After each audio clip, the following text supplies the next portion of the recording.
Good morning to everybody. How you doing? Hope all's well. Keep up the beautiful work. Today is Tuesday, Parashat Devarim. We are in the 9 days, but we hope the 9 days will be cut short by learning Mussar like we do every day. The holy words of the Pele Yoetz. We are on volume 2 of the Hebrew-English Art Scroll book. We are on page 90. We're in this letter Zayin and the subject of Zeriah, planting. Now the rabbi in this subject is really teaching us that every single thing we do, we could turn into a holy endeavor. Whatever it might be, even a person planting in their backyard could be made into holiness, and that's the way we should live our lives, by always thinking of Hashem and how can we turn what we're doing into a mitzvah. So the rabbi continues, V'ikara kavanah tova sheyesh b'zriyah, who, when we have the mind, the intentions, the concentration that we're supposed to when we're planting, what is the main thing we're supposed to have in mind? Ki ha'ish hayaret Hashem, the one who fears Hashem, b'mitzvotav, by doing God's mitzvot, hafetz me'od, they keep looking for reasons and how we could turn something into a mitzvah. Mevakesh ofanim l'thayev b'mitzvot, and people look for other people far away. They try to cop out, as they say. They try to get away with it. But over here, people look, how could I do more and more mitzvot?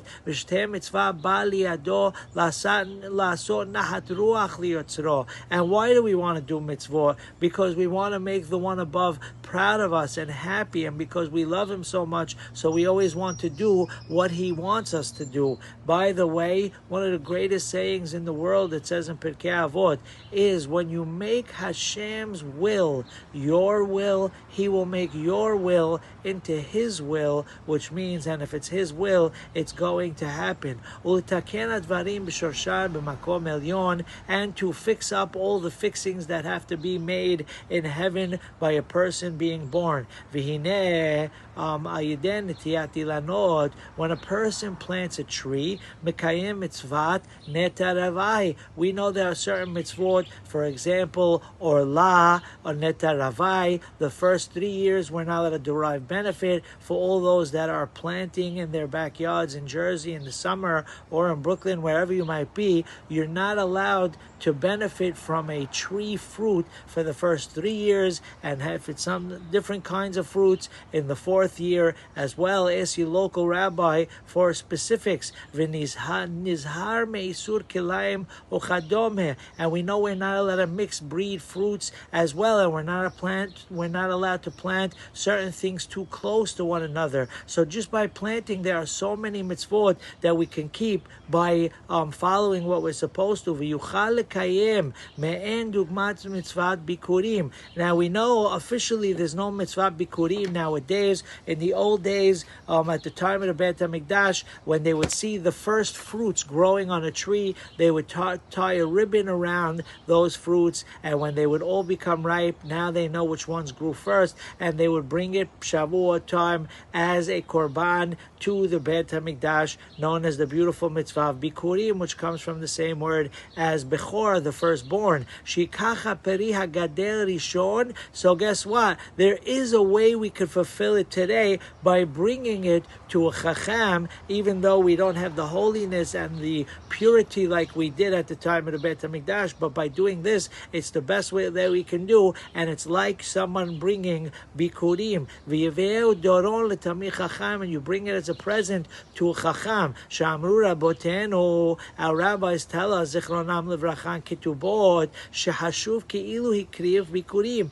Even though it's not real bikurim, but it's as if he brought bikurim. V'ashrei hasam ma'yanav la'avod et Hashem b'chol mishlach yadayim. How fortunate is the person that every action they do, they're trying to connect it to Hashem. When someone makes a sale, they give money to tzedakah, they thank Hashem, etc. V'chol ma'asav l'shem shamayim, and all our deeds should be for the sake of heaven. V'vorach b'chot shamayim, and when a person does that, they get all the berachot from heaven. Ach b'zriat ilanot, the rabbi tells us to be careful, as we mentioned in the beginning, when it comes to fruit trees, we know you're not allowed to cut it down afterwards, and if you have to, even though you have to, it would be better not to. Like we said above, ask your local rabbi for specifics. fix. If someone does have to extend their home or build something on where there was a fruit tree, we have to be very careful.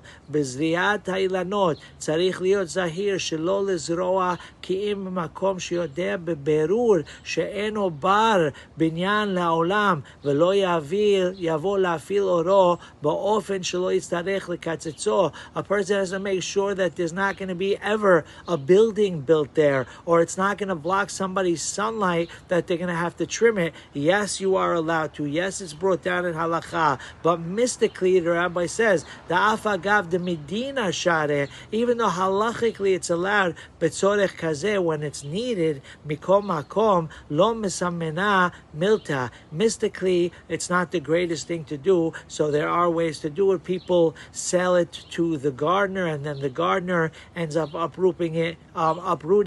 Ask your local rabbi for specifics. The hamida sakanta, we know mystically things could be even more detrimental than halacha in certain ways. V'yichtal min habinyan im yitztarech lekatzetz ilan. We should make 100% sure that we're never going to have to chop it down in order to build. Umaskil al davar, someone who is smart when it comes to thinking in the future, yimsa tov, will always find good in their lives by being successful in everything that they do. We hope everyone has the greatest day. Keep up the beautiful work. Good things always. All the best. Have a great day. Bye.